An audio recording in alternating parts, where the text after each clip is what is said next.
Hello, good evening, and welcome to tonight's edition of The Pro. We are live on DSTV, Channel 421, Go TV 125.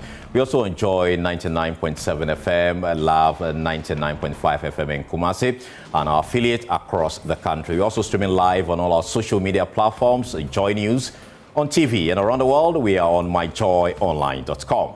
Ensuring a safer cyberspace in Ghana is a shared legal responsibility involving multiple institutions. That fight is led by the Cybersecurity Authority and extends across other government regulators, including security agencies, financial and telecom supervisors, law enforcement agencies, and the court.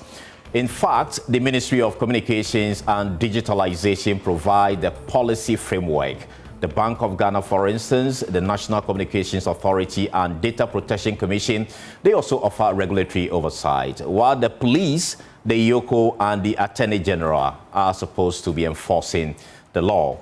And you can tell that each of these institutions is mandated by the law to act as a gatekeeper of the digital space. The critical question tonight is whether they are actually living up to that responsibility. Just this past week, IOCO arrested Frederick Kumi, known otherwise as Abu Trica, who has been accused of defrauding some Americans in what he termed as romance fraud or scam of over $8 million. Again, just yesterday, the Cybersecurity Authority and the National Security Operatives also arrested some 32 Nigerian nationals in a targeted cybercrime crackdown in Kasua. These are only a few examples of a growing challenge or problem. The real question is not the absence of laws or institutions, but whether they are effectively coordinated and held accountable to protect Ghana's cyberspace. That's the big question tonight.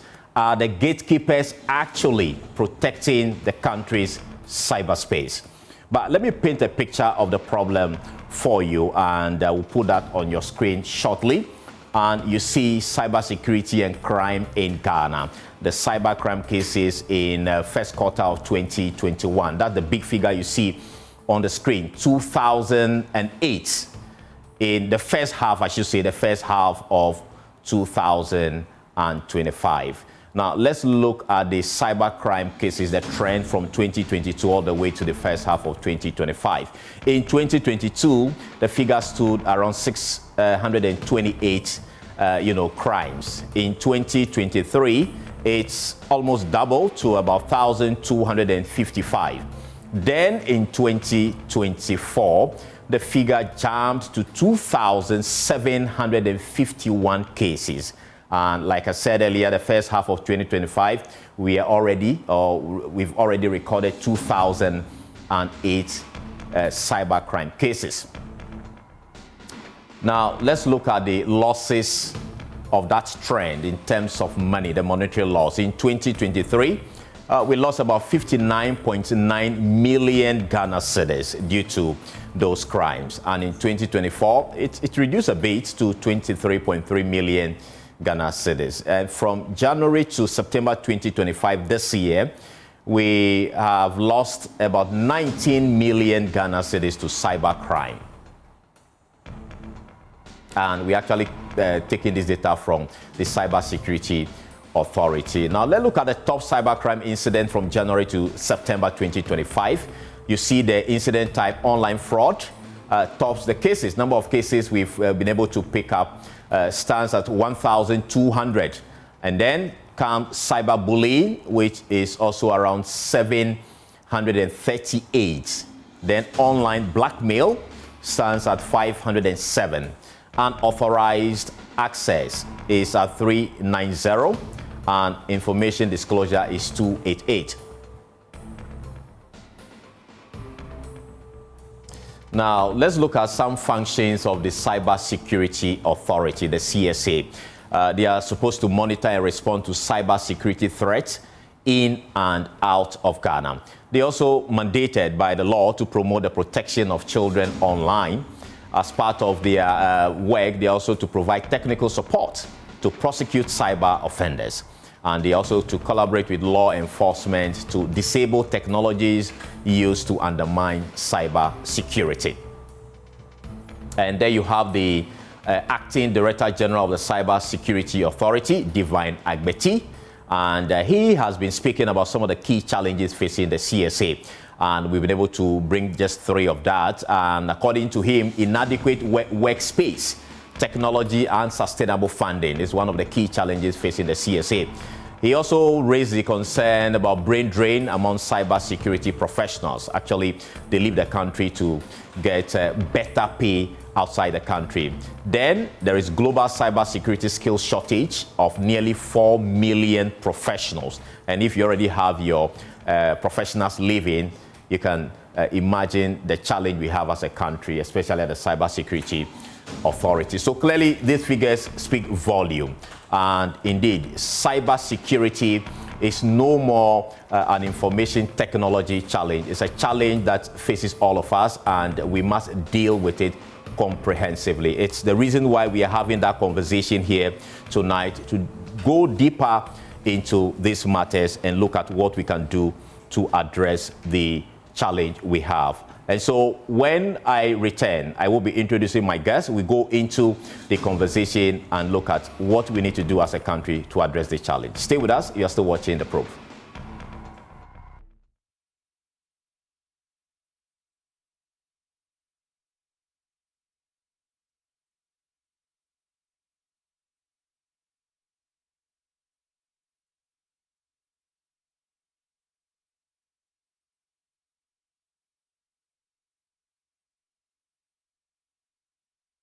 Right, joining me in studio is Teki Akwete. She is a lawyer and a privacy and data protection consultant with over 15 years experience as an information and communications technology lawyer. Also in studio is Benjamin Avonyoche. He is the Acting Director of Communication, International Cooperation and Strategic Partnership at the Cybersecurity Authority, CSA. You're welcome. On Zoom is John Iwa. He is the CEO, Ghana Association of Banks, as well as Lom Noku Anglija. He's also a lawyer and law lecturer at GamePar. Thank you so much for joining us here tonight. Let me start with you, Ben. Paint a picture for us. At Joy News, we've been digging into some of the reports you've put out there.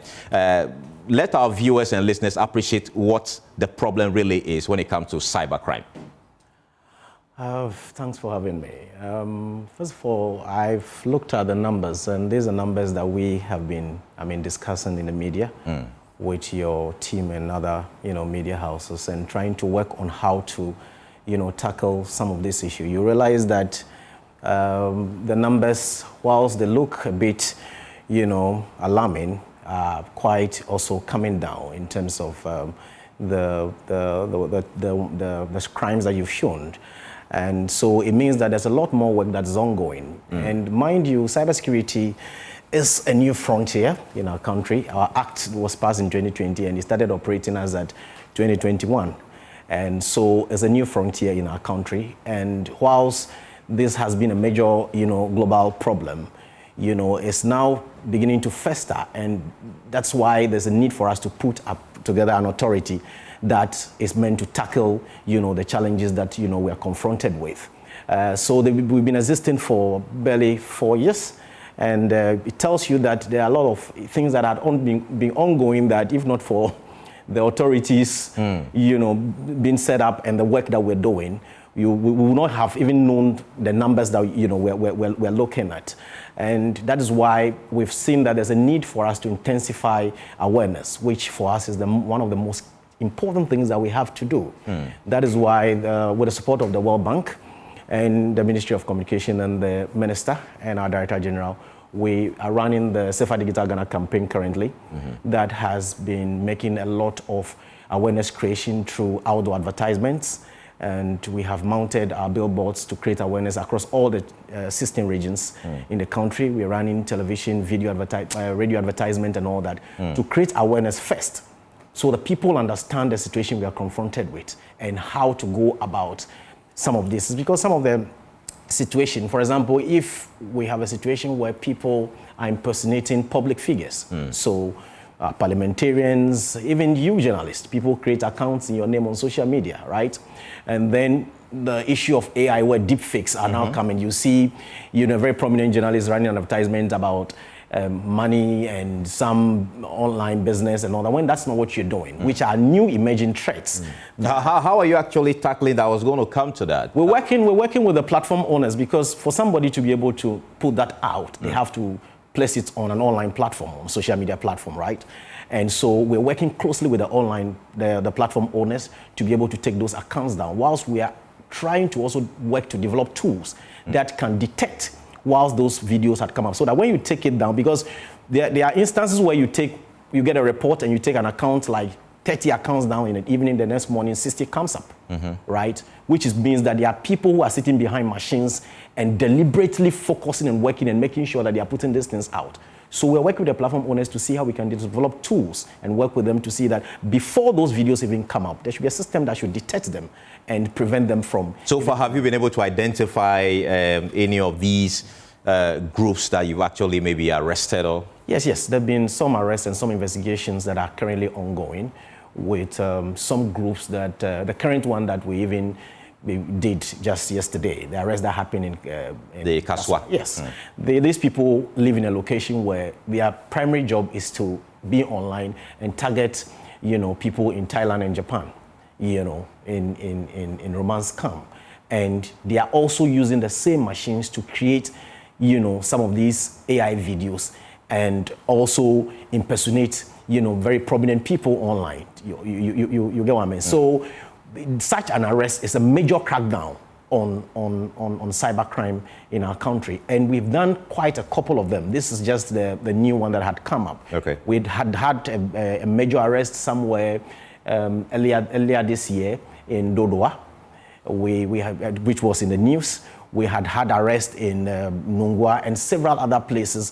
And these are people who are living in communities. There are certain situations where even foreigners are actually, kidnapped, brought into our country, kept in rooms that sometimes for 2 years, they are only in there being supervised to take some of these activities. So the issue is quite very sensitive. And we're working with the law enforcement agency. I must commend the Ghana Police Service and other agencies that have been helping in terms of tackling some of these challenges. Right. So it's a work in progress, right. And I believe that we'll continue to put a lot more. Okay, I'll come to Turkey shortly, but I'm interested in the Momo fraud, for instance.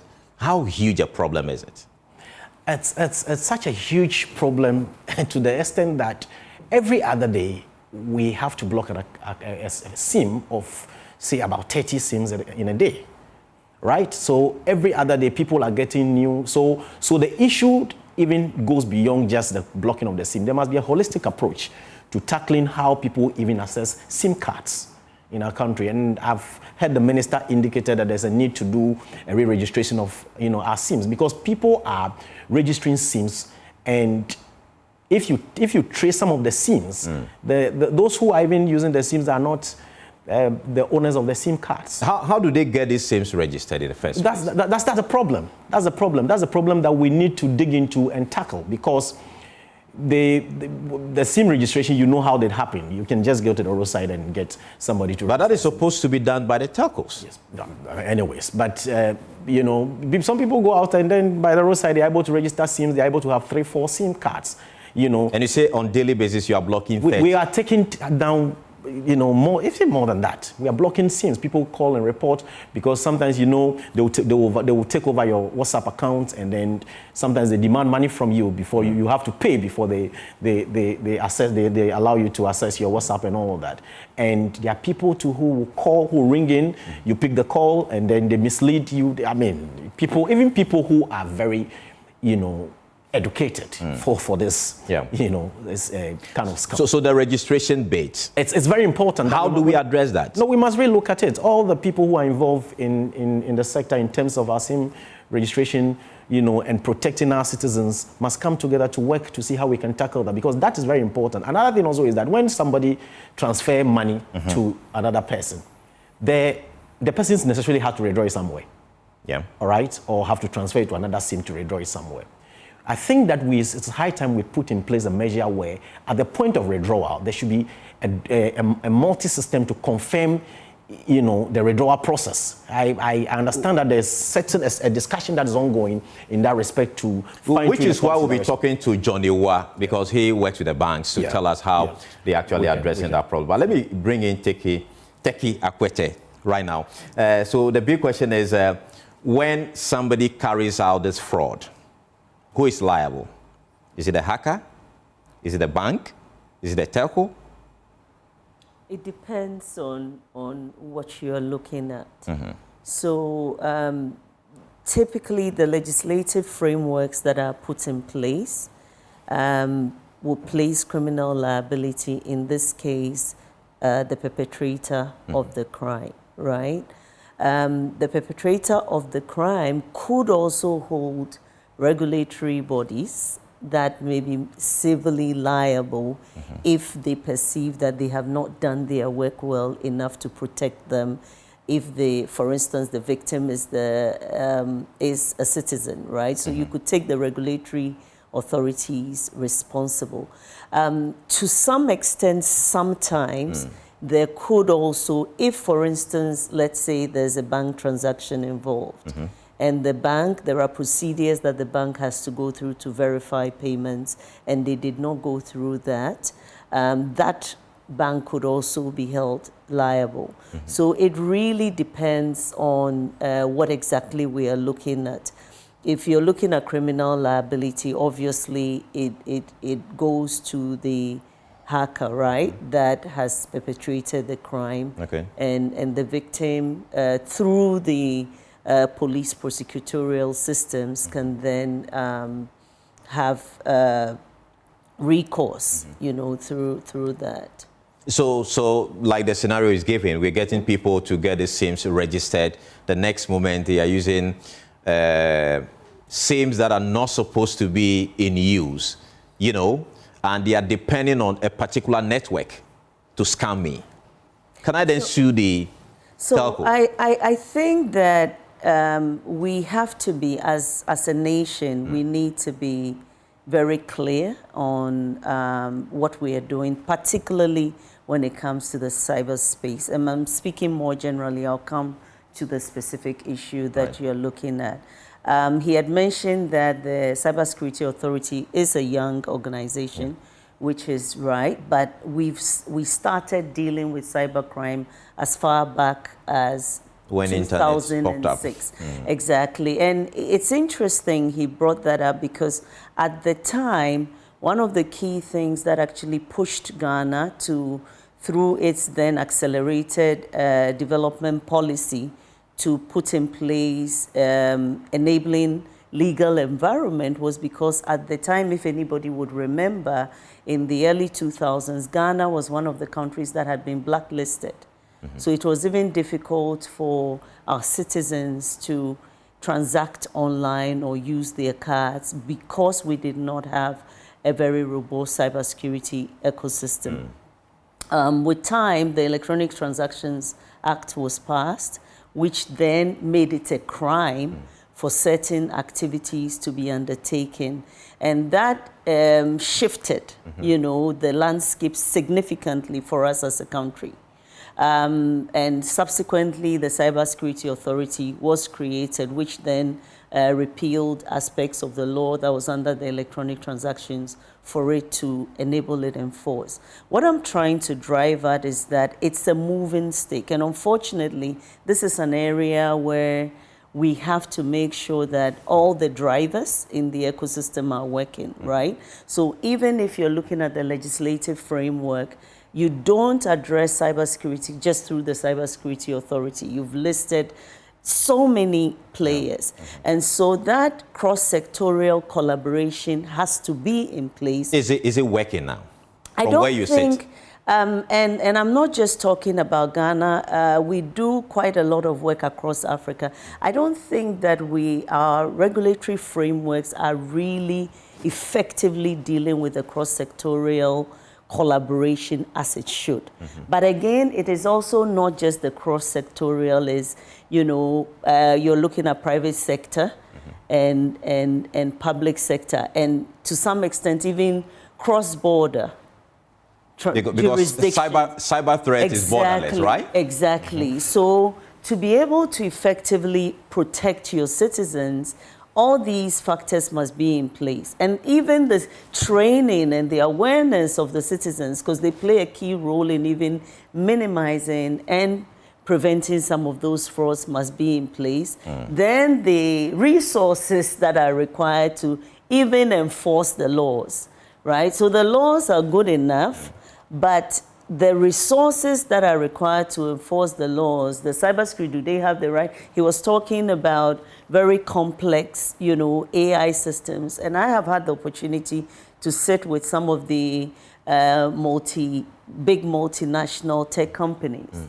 And even at that level, it's very difficult to detect, particularly some of the AI simulated engagements, on a number of platforms. It's very difficult for the ordinary person with the ordinary eye to detect.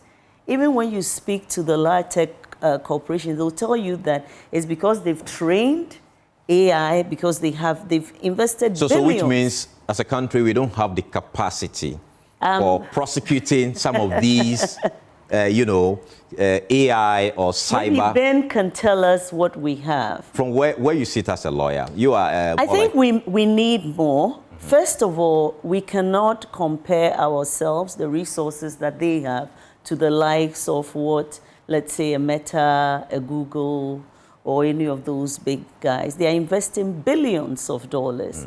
I don't even think their budget gets anywhere close to that. I'm not sure. Exactly. So that should give you the idea of the enormity of the issue. And realistically, I don't even think most African countries even have the right resources. So what needs to change in that direction? That's why I think collaboration would be very important, right? The cross-sectorial collaboration between private and public sector, cross-border collaboration between the big tech, because they have the resources, they're doing a lot of these, and then entities such as theirs, civil society, and everybody must chip in for us to. Before I bring in Johnny, what do you make of this Abu Trica case? $8 million. And this did not happen overnight. The $8 million he did not just go to the bank to withdraw $8 million at once. It's over time.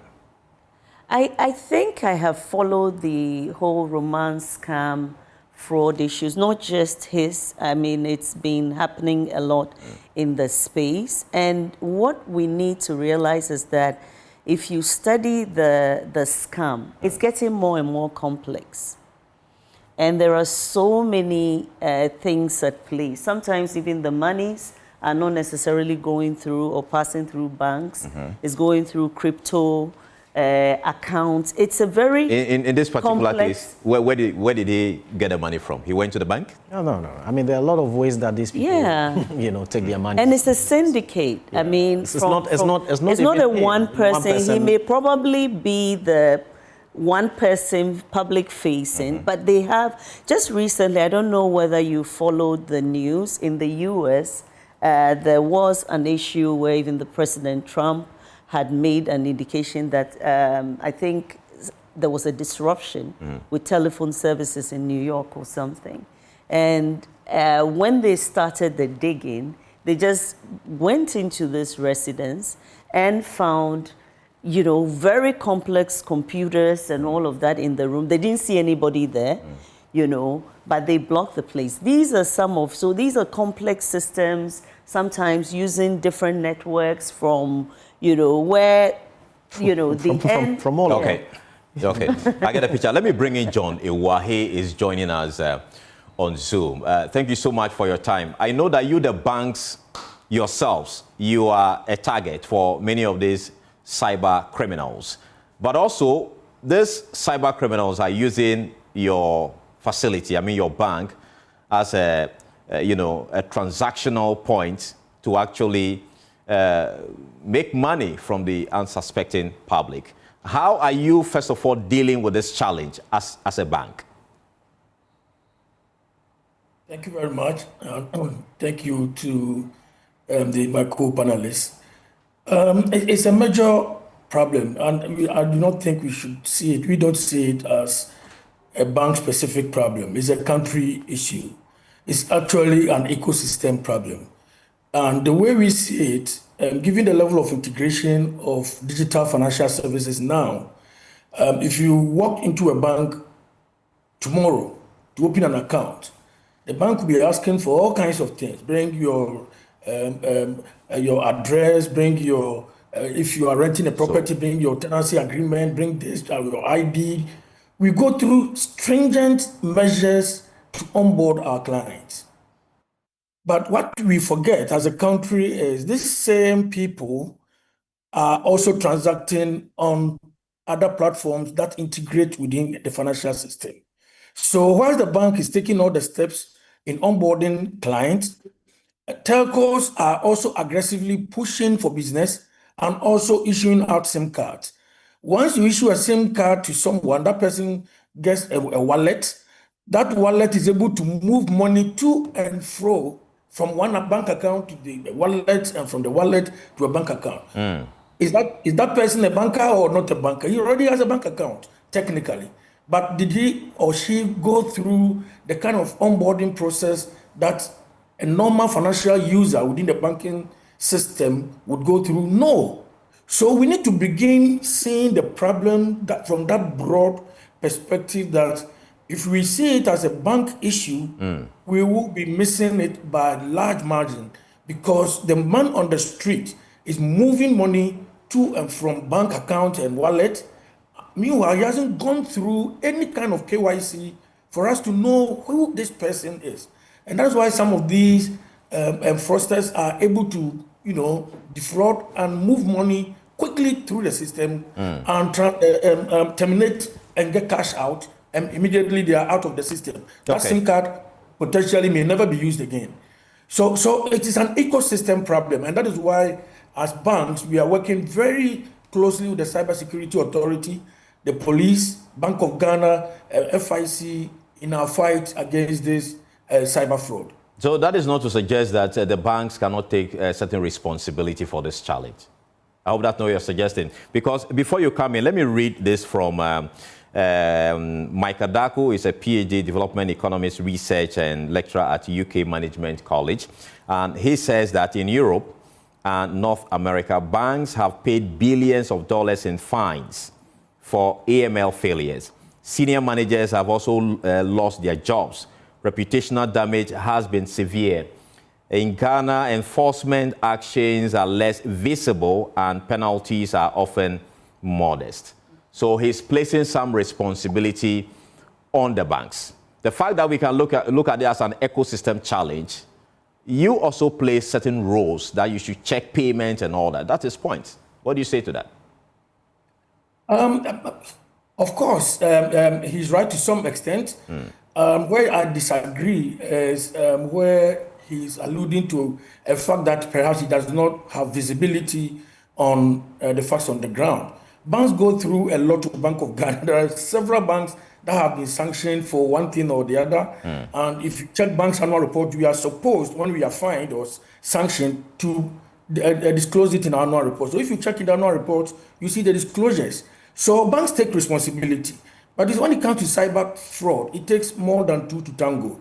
The user of the financial system must know their duty and responsibilities. It cannot be that you have maybe a wallet or a bank account and you allow third parties who have unfettered access to your banking details, a bank sends you an ID and then you make it available to somebody you trust. When it comes to digital fraud, the days where people are wielding guns and knives to your house, breaking doors, perhaps those days are behind us. These days, our money is in the air, and that is where people will meet you to take your resources. So the same level of understanding we have when we build our houses and we put burglar proofs, when we have our phones and we open a banking wallet, our burglar proofing system is taking personal financial security seriously. So a lot of the instances where there have been complaints from bank customers Sometimes it has gone all the way to Bank of Ghana, other times even beyond Bank of Ghana to the court. You will find that sometimes the complicity of the bank is a little bit more remote. But obviously, we operate in a system, and where banks are at fault, we take responsibility. Where restitution has to be made, those restitutions have been made. Are you able to tell us how much the banks are losing when it comes to cyber crimes or this fraud, cyber fraud? I don't have the data, but Bank of Ghana releases this quarterly data on fraud within the banking system. And part of the statistics that they focus on is cyber fraud. It's now gaining a lot of currency, obviously, because of the volume of transactions that are moving from the physical movement of resource of finance, cash, to digital movement of funds. So where the traffic goes, that's where the fraudsters will go. When the traffic was on people's pockets, you found a lot of pickpockets on the streets. Now you don't see a lot of pickpockets on the street. They are all using computers. They are using mobile phones. So if you pick the Bank of Ghana report, you find that there's an increasing trend in cyber fraud. Obviously, the incidence of the fraud may be increasing, but sometimes the amount of financial loss may be oscillating, may be moving back and forth, because obviously the fact that incidence is going up may not necessarily mean that the financial loss is also increasing. It all depends on how the fraud is happening and how much it's involved. All right. Let me bring in Lom Noko Ahleja. He's a lawyer and also a lecturer at one of the universities here in Accra. I want to find out from you, would you say all these gatekeepers we've mentioned, Bank of Ghana, CSA, the police, the banks, are really actually up to the task?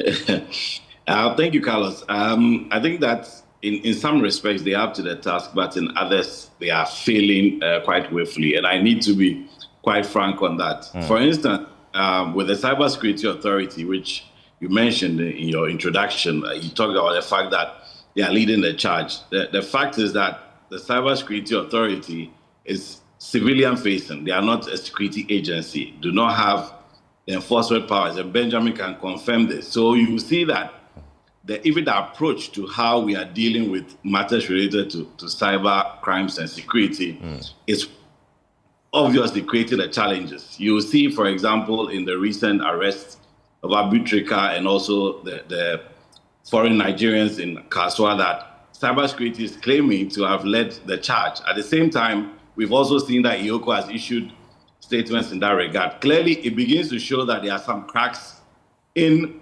this kind of collaboration between the various entities, and that obviously will impact the way in which the crime related to cyber activities can be dealt with.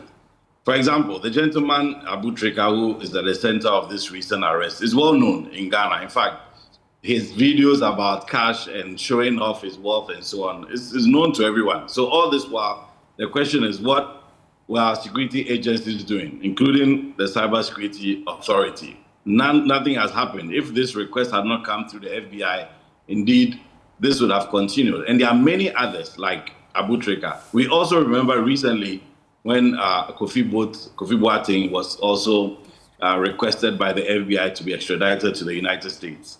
It's not surprise to many people in Ghana on social media, because they've seen the way in which people who are engaging in such activities openly, boldly flaunt their wealth and activities online. However, our institutions, as you mentioned, whether it's IOCO, CSA, Bank of Ghana, and the various players, where I've not taken any action but for this request. And so you pose the question of, really, what are we doing? And are these trends reflective of the numbers that you mentioned? And I can tell you that the facts on the ground are significantly more than that, because there are many of such activities going on which are not even within the purview of these state institutions. What we need to do is to put the responsibility clearly or solely where it should be. And the fact is that the charge needs to be led by IOCO as the state institution which has the mandate to investigate and deal with matters related to cybercrime. Of course, with support from institutions like the Cybersecurity Authority. So you don't think the CSA should be leading this particular fight at all? Absolutely not. Indeed, based on the mandate of the CSA under its law currently, it does not have any investigative or enforcement powers that relate to these kinds of activity. What it does is that it has the mandate to deal with protection of computers, computer systems, and computer networks. It is not an investigative body. It's not a security agency. In fact, you know that the CSA... But some would also argue that the IOCO, for instance, doesn't have the technical expertise to actually go into computers to, look into these matters. Well, the IOCO Act from 2010 gives them the mandate to deal with issues related to crime in the cyberspace. So they have units and departments that are focused on that. But also, as some of your panelists have mentioned, there's a need for collaboration. So it is not out of the place for IOCO, for example, to collaborate with the CSA or Bank of Ghana, the banks and so on, or we are talking about the police and all of that. However, we must put the focus where it should be and how to investigate, how to go about finding the criminals, arresting them, and all the matters related to that are within the view of IOCO. Okay. Cybersecurity Authority collaborates with them. They are able to support them to find, through their expertise, forensic evidence, digital evidence, which can support the work of IOCO. So you recall that recently, when there was a bill for the amendment of the Cybersecurity Authority Act, which, of course, created a lot of buzz in the country, there was issues about now the fact that it appears in the proposed amendments that some enforcement or investigative powers were now going to be allocated to the CSA. And myself and several others within the space have raised issues about that. Because once you begin to place the Cybersecurity Authority in the scope of security agency, then obviously even where it sits becomes problematic, because currently is under communications ministry and digital innovation, whereas the interior and defense as well. Thank you so much. Let me come in studio and speak to Benjamin. You agree when it says that you're not doing enough? Oh, I think that we're doing quite a lot, and we can do more with the right support and the right collaboration. But I also want to quickly point out that the current act of the Cybersecurity Authority actually gives it certain powers to be able to conduct investigation into cybercrime.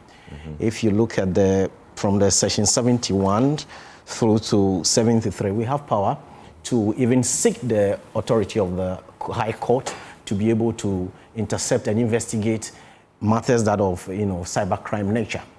And the review that is ongoing, it's meant to give us a bit more, space and power to be able to have some prosecutorial powers to take action and enforce certain, laws and regulations. So we may not completely be a security agency, but the current act gives us a certain leverage to carry out certain investigation in respect to. Not all investigations. When it borders on cybercrime, that's why when these international organizations come to town for investigation, Cybersecurity Authority is the first place they come to. But he also raised a key concern that you were looking at these videos, you were not acting until the FBI actually came in. How do you respond? Because investigations do not just happen in a day. They take time. And some of these offenses were committed in these, other jurisdictions that requires collaboration and investigation for a time. Some of this investigation, for example, has been going on since 2023.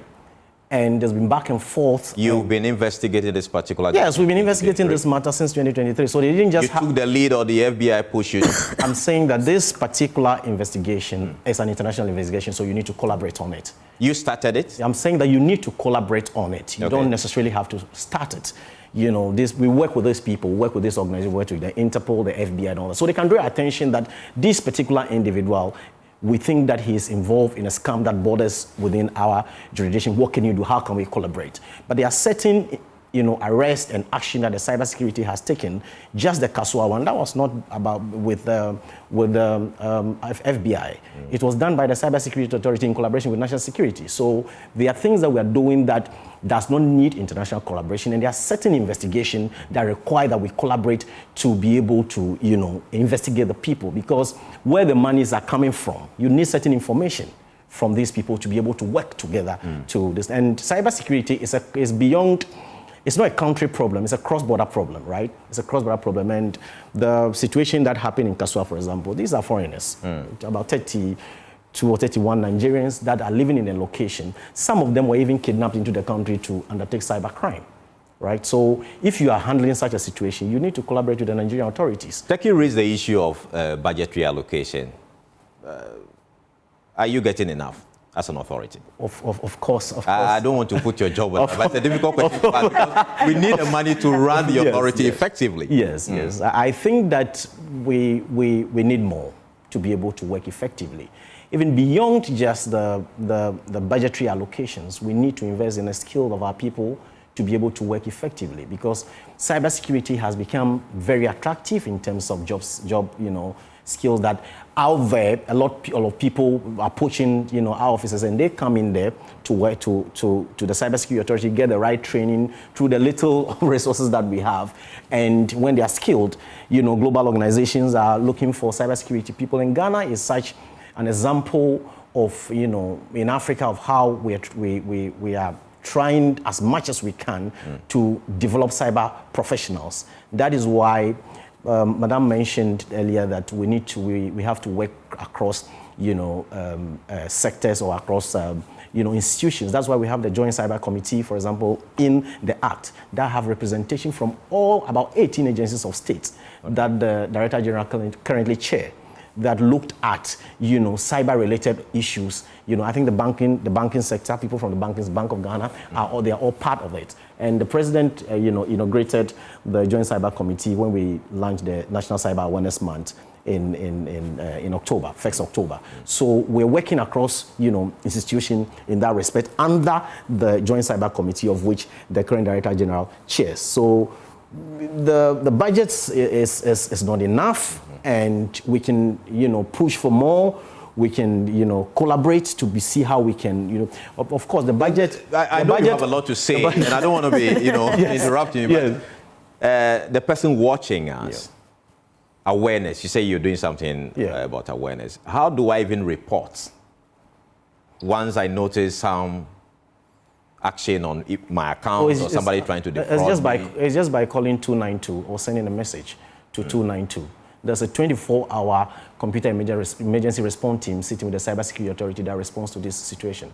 So if you pick your phone and you call 292, or you send a message to them or send a text message to them, they will respond immediately. As I speak to you, they are working, and they work 24 hours across. And prosecutions.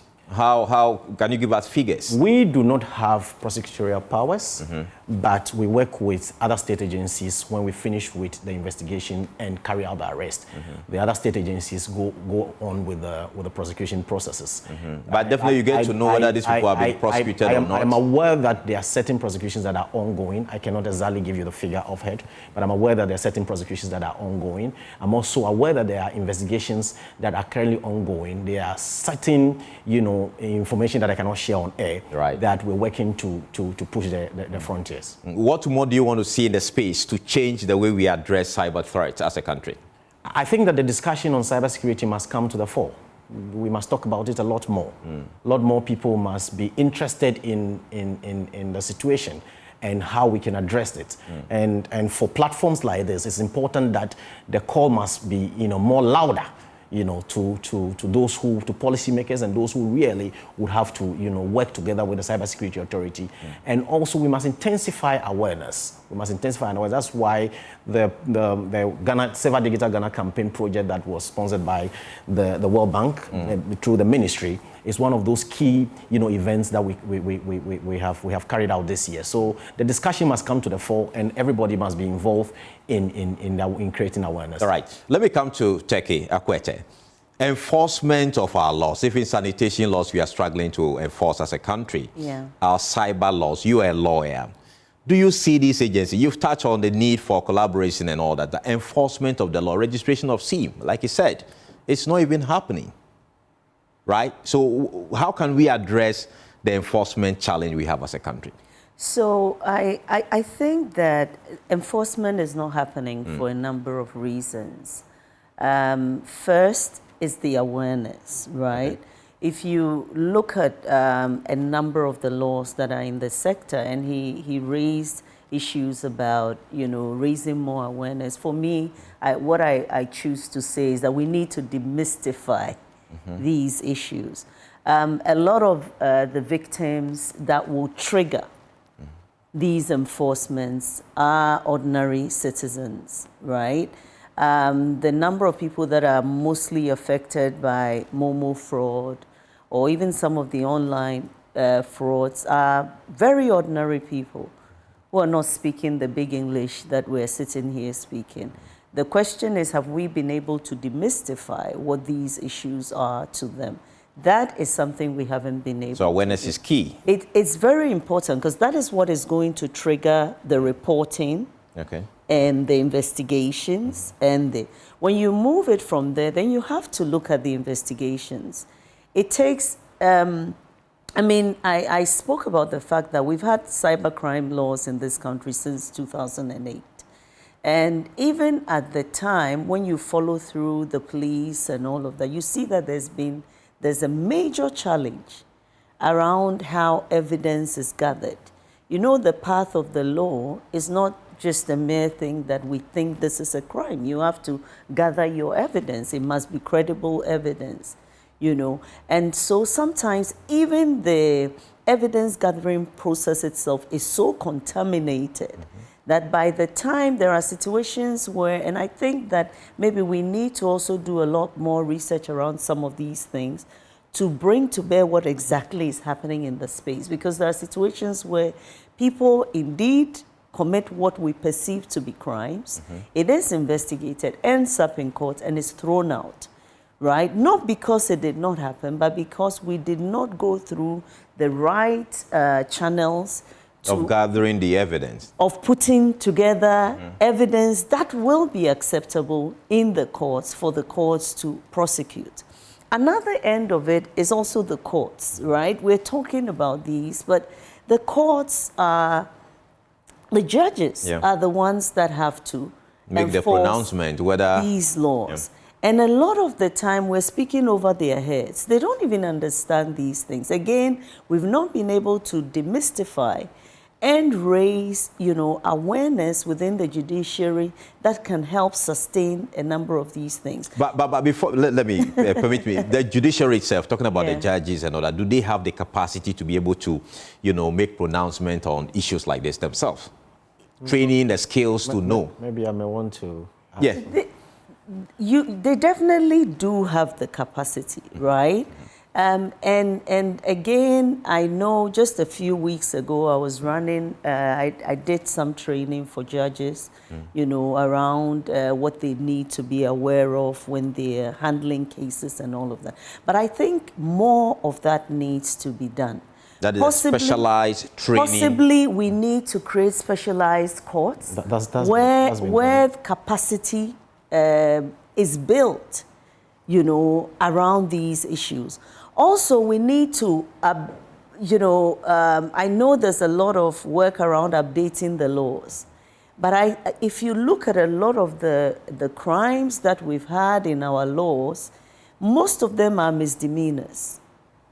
And so it doesn't even carry the weight that it needs. The real impact of the crimes are not felt, even when, so a number of things have to happen for us to, really feel the weight of these laws and to know that it's working. Okay, I have just 6 minutes. I give you 1 minute out of the 6 minutes. Just to quickly add to Madam's submission, we've been making some progress with the judiciary in terms of training our law enforcement agencies, and recently a court has been designated as a cyber court. And so we now have a high court that is designated as a specialized cyber court for cyber-related crimes. And there have been training with the Council of Europe for our judges and law enforcement agencies that had even happened this year, as part of the National Cyber Awareness Month celebration. So we are building the capacity. In that respect. In that respect. Let me bring in Johnny, why if you are still with us. We are wrapping up. What do you want changed so we'll be able to address the challenge we have, the cyber threat that we have as a country, from your perspective as a banker? Yeah, thank you very much. I'm very happy to hear about the establishment of a special court to deal with cybercrime. One big thing that confronts the banks, particularly in the area of prosecution, when fraudsters have been arrested, is the slow pace of adjudicating the crime and getting the results, whichever way it goes. But moving at that fast pace is critical. You need to set examples so the other fraudsters or potential fraudsters will know that it is not a safe place to operate. And it's important that the court system understands the enormity of the problem we are calling cybercrime, because that's where financial transactions are moving to. And if we do not have the structures to deal with these fraudulent activities, we run a serious risk of losing confidence and trust in digital financial services, which will then hinder our progress in that digital financial services going forward, financial inclusion, and all the other matters that we'll be talking about. The other big piece is in the public awareness or public education, creation of awareness. And we banks have also taken that head on. This year, we sponsored the Center for Financial Literacy Education Africa in all their engagement to empower people, get people financially educated. And as someone said, I think one of your panelists in studio said, you can be a professor and be financially illiterate. If we tell you the kind of people who have been fraudulently attacked and been successful, it will shock you the background of some of these people. So it doesn't really matter who you are. You need to take financial education. If you hear on radio, take it seriously. If you hear on TV, take it seriously. In our budget as an association in 2026, we have put in an significant amount to push in that area, financial literacy education, and particularly in the area of creation of public awareness. We still have people who write their password or their PIN numbers in their diaries, on their phone. We still have people who send us text message to their partners. You never know who your financial criminal is. It can be your nephew who is laughing with you in the same couch in your home.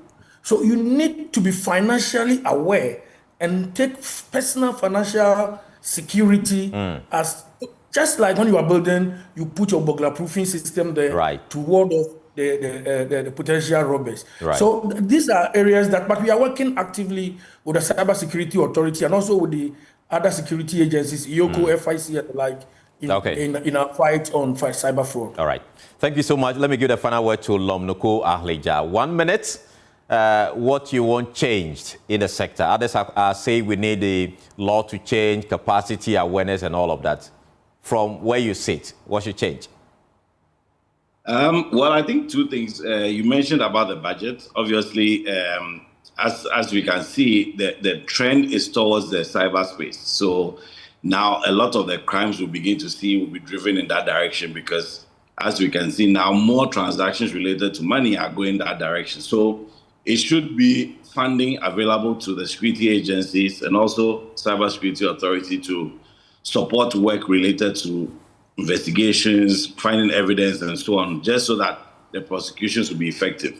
But beyond that, the key thing is that there needs to be awareness across the country. People need to understand what it means to protect your information, your data, your security related to everything that has to do with your personal information and money and so on. Because today, once you have your phone, essentially you have access to all these things. And the criminals are also coming after those devices. Once they get into your phone, they can get into your email, they get into your social media pages and platforms and so on.